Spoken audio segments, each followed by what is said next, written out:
Para pemirsa yang dirahmati Allah Subhanahu wa taala, kembali lagi bersama Skala Fikih dan sekarang kita masuk ke segmen 2 dalam episode makmum, yaitu episode ketiga dari Fikih Sholat 2 di level 2. Nah, tadi di segmen pertama kita sudah membahas satu syarat menjadi makmum, ya, yaitu terkait niat. Nah, ada beberapa pembahasan ternyata terkait niat ini. Yang pertama adalah kesepakatan para ulama semuanya bahwa niat itu memang menjadi satu keharusan bagi seorang makmum. Bagi seorang makmum untuk niat menjadi makmum. Ya. Nanti ikhtilafnya adalah apakah niat itu harus dilafatkan atau tidak. Ya. Mayoritas mengatakan mustahab ya, untuk dilafatkan, tapi sebagian kalangan Hanabilah mengatakan tidak, dan Malikiyah mustahabnya kalau was-was saja. Nah, itu kapannya tadi bisa diulang yang tidak terputus ya. Nah, jadi umumnya mereka sepakat mengatakan bahwasanya niat itu minimal ada ketika takbir. Di samping itu, tapi mereka juga sepakat bahwasanya kalau ada orang yang sudah sholat sendirian, artinya dia tidak niat bermakmuman ketika sholat sendirian itu, tiba-tiba ada imam misalnya atau ada siapa gitu ya, yang sholat di depan dia, lalu dia merubah niatnya menjadi makmum. Nah, dalam kasus seperti ini para ulama sepakat tidak sah. Karena harus sejak awal. Sejak awal. Tidak boleh niat bermakmum ketika dia sudah berada di melakukan tengah ibadah sholat gitu. Jadi artinya merubah sholat yang awalnya berniat untuk sholat sendirian, merubah menjadi sholat sebagai seorang makmum berjamaah kepada seorang imam. Itu tidak sah. Itu tidak sah. Disepakati para ulama kita.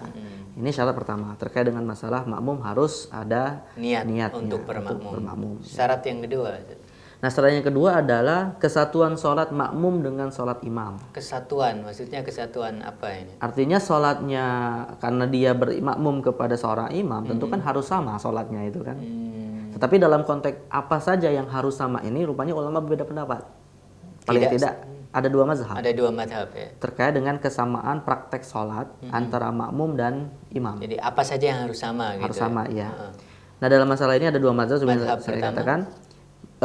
Pertama, mayoritas ulama berhadapan dengan mazhab Syafi'i. Oh, Syafi'i sendirian. Sendirian malah di sini ya.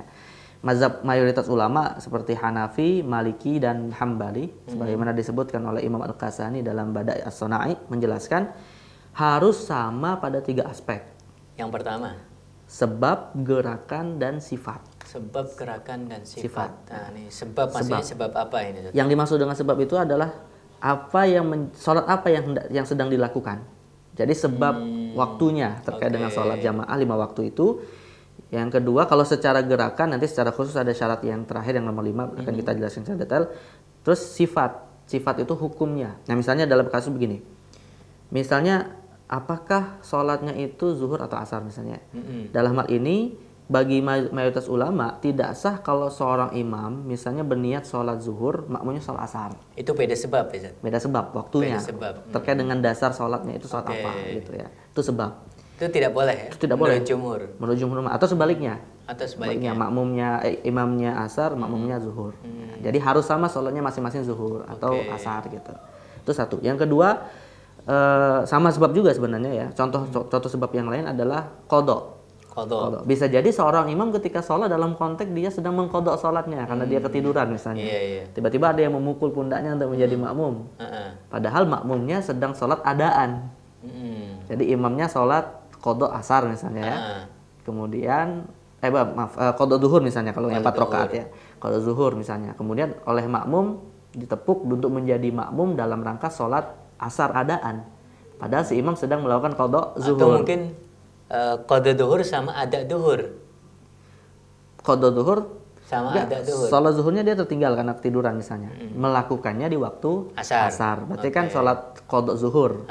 Nah, ada makmum yang memang sudah sholat zuhur. Tapi dia mau berimam kepada seseorang yang sedang sholat 4 rakaat dikiranya asar karena itu gitu. Sudah waktu masuk asar. Karena waktunya asar gitu. Jadi niat dari imam itu qadha zuhur, niat dari makmum ada asar. Nah, dalam kasus seperti ini, menurut jumhur ulama tidak sah sholat berjamaahnya. Gitu. Dalam arti makmumnya yang tidak sah bermakmum kepada. Mungkin misalnya contoh yang lain yang tadi baru saja mau saya sampaikan terkait qadha zuhur dengan ada zuhur. Maksudnya adalah dia kemarin ketinggalan sholat, lupa sholat dan seterusnya. Dia qadha zuhur. Nah, sama-sama zuhur sih. Bedanya adalah sebabnya dia qadha, satunya ada. Itu juga beda sebab. Beda sebab juga. Bisa juga seperti itu. Jadi itu juga tidak sah menurut jumhur ulama. Jadi kalau misalnya walaupun sama-sama duhur. kalau misalnya makmumnya tahu dalam kasus seperti itu, ya maka tidak sah dia menjadi seorang makmum gitu ya. Ini jumhur. Atau dari sisi sifat. Dari sisi sifat. Nah, misalnya imamnya ini sedang sholat ba'diyah, sunnah ba'diyah. Kemudian ada orang yang bermakmum padahal niatnya untuk melakukan sholat fardu. Bermakmum biasanya untuk fardu. Fardu gitu kan. Nah, dalam hal ini juga menurut jumhur ulama tidak sah. Tidak sah. Atau sebaliknya misalnya. Seperti yang kita lakukan di beberapa masjid gitu ya, ketika ada orang sholat sunnah, kita nggak tahu sih sunnah atau wajib. Yang penting kita tepuk saja pundaknya gitu ya. Nah, iya. Nah, karena kan kita melakukan itu ya. Tapi ternyata pandangan jumhur mengatakan itu tidak sah. Tidak sah gitu. Ya dasar mereka adalah keumuman hadis Nabi SAW terkait dengan masalah praktek berjamaah ya.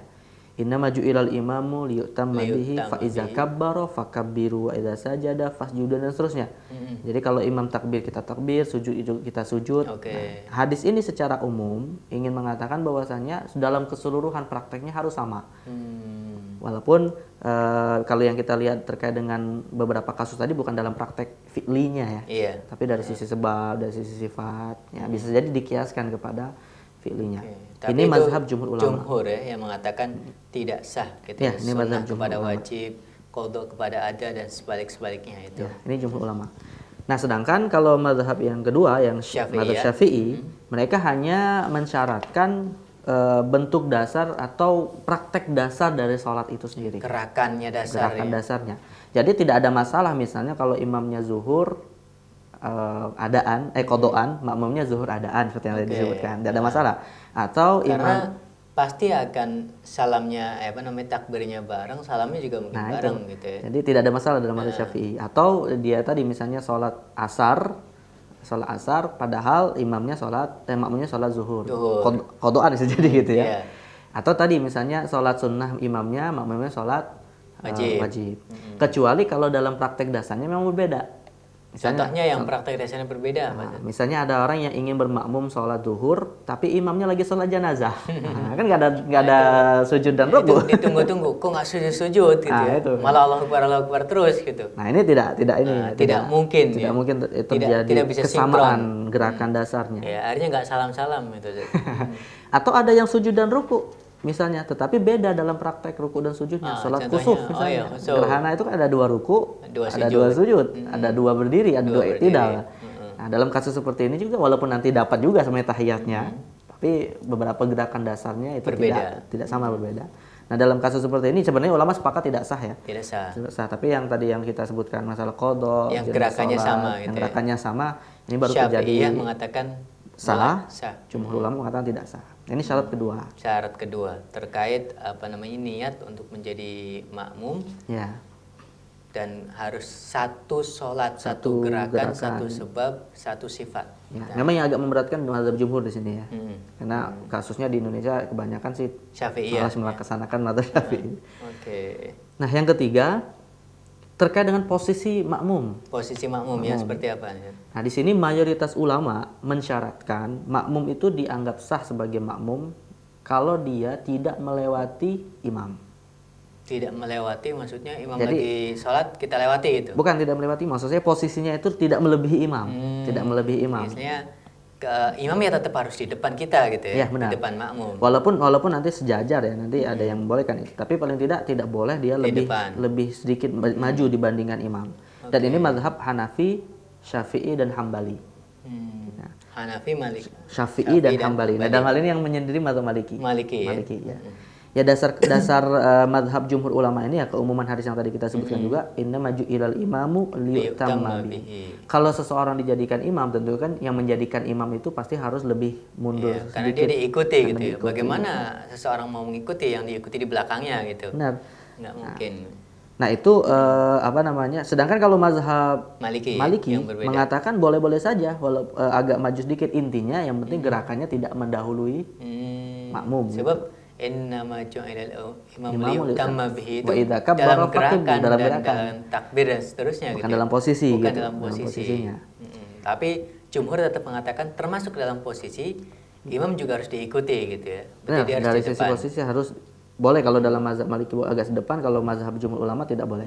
Tapi ada yang unik begini. Menurut mayoritas ulama yang menjadi standar posisi posisi makmum di belakang imam itu adalah ini yang unik, saya potong dulu karena waktunya habis ternyata ini. Para pemirsa, kita akan melanjutkan pembahasan yang unik ini nanti di segmen yang ketiga. Tetap bersama Sekolah Fikih.